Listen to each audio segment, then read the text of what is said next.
Vielleicht schneller als gedacht bekommen Sie heute bereits den zweiten Teil, wie man einen Rahmenkredit clever einrichtet, zielsicher zu einer neuen hohen Kreditlinie. Auf 4 Punkte dürfen Sie sich in diesem Video freuen. Erstens Details und Tipps. Zweitens Antworten auf wichtige Fragen Ihrerseits. Drittens Rückmeldung von bereits genehmigten Kreditlinien. Und viertens Linktipp für alle Auszubildenden, Selbstständigen und Studenten unter uns. Los geht's!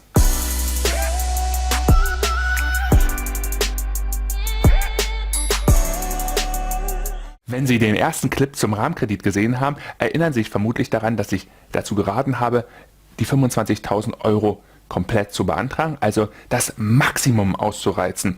2 Dinge haben dafür gesprochen. Einmal die niedrige Hürde, 121,46 Euro kostet die Kreditlinie im Monat, wenn man sie voll ausschöpft, auf die vollen 25.000 Euro. Das heißt, um diese Kreditlinie zu beantragen, ist die Hürde so viel finanziellen Spielraum, so viel Freiraum brauche ich im Monat dazu, um die überhaupt genehmigt zu bekommen. Also eine extrem niedrige Hürde. Und obendrein dazu, wenn die Bank der Meinung ist, das ist ein bisschen zu viel für Sie, dann wird sie Ihnen ein Gegenangebot machen. Besonders spannend, einer unserer Zuschauer, einer unserer Leser hat natürlich auch gleich, also mehrere Zuschauer und Leser, ich habe von mehreren Feedback bekommen. Vielen, vielen Dank an dieser Stelle dafür, weil dadurch werden auch unsere Videos, unsere Artikel besser. Also hat Feedback gegeben, er hat 22.000 Euro beantragt, warum auch immer. Die Bank hat den Antrag online geprüft und hat Ihnen dann gleich 25.000 empfohlen. Sie sehen also, es funktioniert auch die andere Richtung. Wenn Sie weniger beantragen, kriegen Sie auch Feedback von der Bank, was Sie maximal sozusagen erreichen könnten. Von daher der Tipp für Sie, beantragen Sie einfach die Summe, mit der Sie sich wohlfühlen. Warten Sie ab, was im Online-Antrag passiert. Das ist eine Sekundenentscheidung.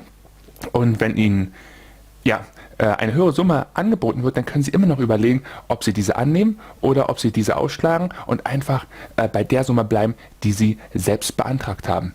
Kleiner Hinweis noch dazu, wenn Sie später mal die Summe erhöhen wollen, also wenn Sie sich aktuell für eine niedrige entscheiden oder eine niedrige vorgeschlagen bekommen, 6 Monate nach Online-Antrag, beziehungsweise wenn 6 Monate lang dieser Rahmenkredit besteht, haben Sie die Chance, ihn zu erhöhen. Da dann wieder eine Bonitätsprüfung, Kreditwürdigkeitsprüfung gemacht wird, empfehle ich deswegen auch heute wieder, gehen Sie ruhig oben ran und sehen Sie, was dabei herauskommt. Punkt Nummer 2, Referenzkonto. Vielen Dank für dieses Feedback. Es hat wahrscheinlich nicht nur einer, sondern mehrere gedacht, jetzt habe ich vielleicht noch ein zweites Girokonto bei der Inkdiba. Ich habe ja schon welche. Tut es denn Not, so viele Girokonten zu haben? Ich habe irgendwo mal gehört, das ist bei der Schufa auch nicht so gut. Also vielen Dank dafür, für diesen Einwurf bin ich sehr dankbar. Sie brauchen kein Girokonto. Im Video, also keins bei der Inkdiba, im Video haben Sie natürlich meins gesehen, weil ich da schon eins habe. Sie können aber, was Sie brauchen, ist ein Girokonto, egal bei welcher Bank es ist. Das nennt man Referenzkonto. Auf dieses Konto wird denn wenn Sie Geld abrufen, ausgezahlt, quasi der Kredit dann. Und von diesem Girokonto wird dann auch der monatliche Zinssatz eingezogen. Das kann ein Girokonto bei der Inkdiba sein, wenn Sie da schon Kunde sind oder wenn Sie Kunde werden möchten. Das kann aber auch bei jeder anderen guten Bank, hätte ich fast gesagt, das kann auch bei jeder anderen Girokonto führenden Bank sein. Wenn Sie, so wie ich halt, schon früher Inkdiba-Kunde waren und dann quasi einen Online-Antrag gemacht haben und das Inkdiba-Konto ausgewählt haben und genauso stark die Inkdiba nutzen wie ich, und zwar so als Notfallkonto, als zweites Girokonto und sagen, ich möchte es lieber als auf mein Hauptkonto haben, das Referenzkonto, dann können Sie das ändern. Wie man das ändern kann, das finden Sie im Begleitartikel. Ich hätte es Ihnen gerne im Video gezeigt, aber die Änderung ist erst 28 Tage nach Bestehen, oder man kann immer nur einmal in 28 Tagen das Referenzkonto ändern, und da die Kreditlinie noch so frisch ist, haben wir die 28 Tage noch nicht erreicht. Aber Sie finden die Anleitung im Begleitartikel. Nun die Antworten auf wichtige Frage Ihrerseits. Sie können Frage und Antwort im Begleitartikel nachlesen. Wenn ich später einen Kredit oder ein Autoleasing abschließen möchte, schade ich mir nicht, wenn ich mir so einen großen Rahmenkredit zulege. Eine sehr tolle und sehr wichtige Frage, und gleich vorweg, es gibt Entwarnung. Entwarnung darin begründet, Sie werden es auch bei diesem Online-Antrag zum Rahmenkredit, das ist der wichtige Unterschied, zum Rahmenkredit bemerkt haben, wenn Sie es schon getan haben, oder bemerken, wenn Sie es im Anschluss dieses Videos tun. Abgefragt werden natürlich sozusagen Vorkredite, alles, was Sie schon an Finanzierung haben und jetzt muss ich mich einschränken und nicht alles, sondern abgefragt werden Kredite mit einer festen Laufzeit und einer festen Rate. Das sind klassischerweise diese Konsumentenkredite, 0% Finanzierung, alles was so in dieser Richtung läuft und natürlich auch Autoleasing-Verträge. Da haben wir es natürlich auch, wir haben eine feste Laufzeit, wie das Auto über Leasing finanziert ist und wir haben eine feste Rate. Nicht angegeben wären Dispo-Kredite, also den Überziehungskredit auf dem Girokonto und auch nicht Kredite auf einer Kreditkarte, diesen Kreditkartenrahmen, den Sie haben. Auch ganz einfach zu erklären, wir haben keine feste Laufzeit und wir haben auch keine feste Rate. Und genau das ist auch unser Rahmenkredit. Unser Rahmenkredit ist ja nichts anderes als ein Dispo, nur halt ohne Girokonto. Von daher ist das so, dass wenn Sie Finanzierung machen, andererseits wiederum, sei es einen neuen Kredit aufnehmen, einen neuen Ratenkredit, wenn Sie zum Beispiel sich eine Küche finanzieren, oder ein Autoleasing, ist der Rahmenkredit, den Sie haben, dort nicht angegeben wird, weil Sie geben ja auch kein Dispo an und Sie geben ja auch nicht, es wird auch nicht danach gefragt nach Ihrem Kreditkartenlimit. Von daher hat das keine Auswirkung. Nächste Frage. Soll ich meinen Partner mit hineinnehmen? Wenn Sie durch den Online-Eintrag gehen, empfiehlt die Inkdiba, nehmen Sie noch eine zweite Person in den Antrag mit rein. Das steigert Ihre Chancen auf Genehmigung. Das ist natürlich vollkommen richtig, besonders aus Sicht der Bank.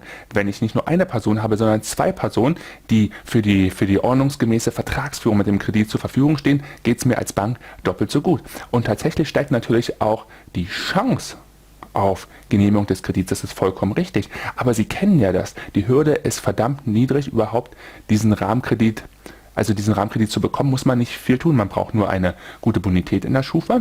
Die Bank sagt von sich aus, es dürfen keine negativen Einträge drin sein und wir brauchen bei unserem Nettoeinkommen nur relativ wenig Spielraum. Das kennen Sie aus Video 1 und wir haben es vorhin auch schon angesprochen. Deswegen meine Empfehlung, nehmen Sie nur eine Person.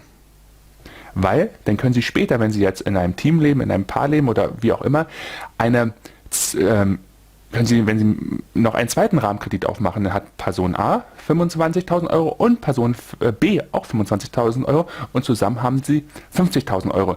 Diese Chance, die würden Sie sich entgehen lassen, würden Sie es gemeinsam halt eintragen, weil dann haben Sie ihn gemeinsam, dann können Sie keinen zweiten mehr bekommen. Das wäre schade.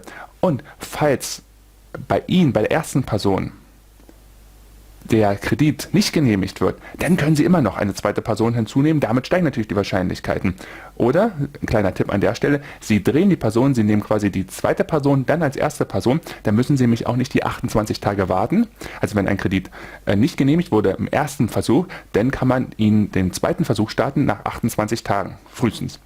Wenn Sie aber sozusagen Kreditnehmer 2, den Sie jetzt nicht hatten, dort als Kreditnehmer 1 nehmen und sich selbst als Nummer 2 eintragen, brauchen Sie keine 28 Tage abwarten, können Sie gleich loslegen.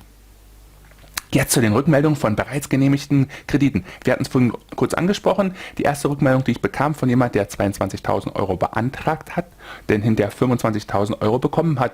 Rückfrage zu ihm, wie sieht's aus? Wie viel Nettoeinkommen hast du? Seine Antwort, 3.200 Euro und 2 Kinder. Okay, es gibt Leute bei uns, die verdienen mehr, es gibt auch Leute, die verdienen weniger. Wir haben eine zweite Rückmeldung und von jemand, der hat auch 25.000 Euro bekommen, sein Nettoverdienst liegt bei 1.700 Euro. Und jetzt bin ich natürlich gespannt, also eigentlich, ich würde sagen, es geht vermutlich auch noch tiefer.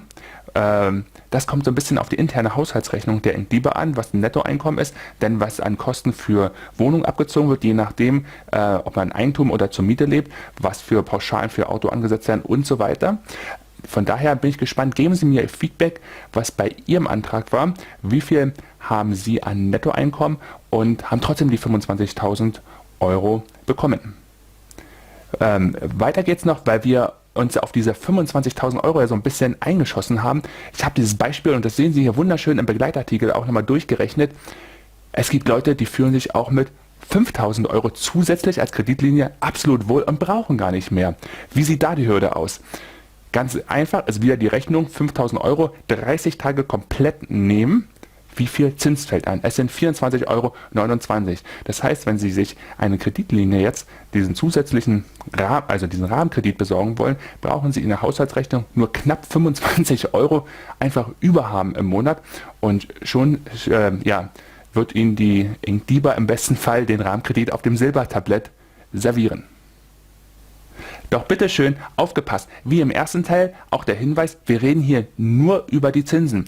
Es gibt beim Rahmenkredit keinen Tilgungsplan. Sie können sich freiwillig einen einrichten, sonst wird von der InkDiba nur der Zinssatz genommen. Ich selbst nutze das als Notfallkreditlinie. Die ist für mich kostenfrei. Erst wenn ich reingehe, dann bezahle ich Zinsen. Dann brauche ich aber auch einen Plan, wie ich wieder tilge, wie ich wieder zurückführe. Gehen Sie, wenn Sie damit noch nicht ganz so vertraut sind, in unseren Artikel, um die Idee, die dahinter steht, vollstens aufzunehmen. Und jetzt die Lösung für Auszubildende, Studenten und Selbstständige. Falls Sie bisher keinen Anbieter gefunden haben, der auch Ihrer Berufsgruppe einen Rahmenkredit anbietet, jetzt haben wir einen. Und zwar ist es ein Anbieter, der relativ neu am Markt ist, von daher auch nicht dramatisch, wenn Sie ihn selbst noch nicht gefunden haben oder wenn Sie selbst darüber noch nicht gelesen haben. Es ist ein Anbieter, der nämlich die Berufsgruppe überhaupt gar nicht abfragt im Online-Antrag. Von daher kann jeder dort seinen Antrag stellen und er fragt auch gar nicht das Einkommen ab. Das ist vielleicht auch mal interessant, was es damit auf sich hat. Und wie dann überhaupt die Bonitätsprüfung funktioniert, das habe ich Ihnen als letzten Absatz, als letzten Abschnitt in unserem Begleitartikel reingeschrieben. Wechseln Sie einfach in unserem Begleitartikel, scrollen Sie bis ganz unten. Dort finden Sie auch dann nochmal einen Vergleich zwischen den Anbietern, den ich jetzt neu gefunden habe, und dem Bewährten der InkDiba. Und dann wünsche ich Ihnen viel Erfolg bei der Antragstellung von Ihrem Rahmenkredit. Lassen Sie mich wissen, wie es geklappt hat, wie Sie ihn nutzen und welche positiven Erfahrungen Sie damit gemacht haben. Wir sehen uns nächsten Sonntag dann wieder in einem Video und dann ganz sicher zu einem anderen Thema. Bis dann, vielen Dank, dass Sie ein smarter Bankkunde sind und vielen Dank, dass Sie Ihre YouTube-Zeit hier bei uns auf diesem Kanal verbringen. Danke und bis nächsten Sonntag.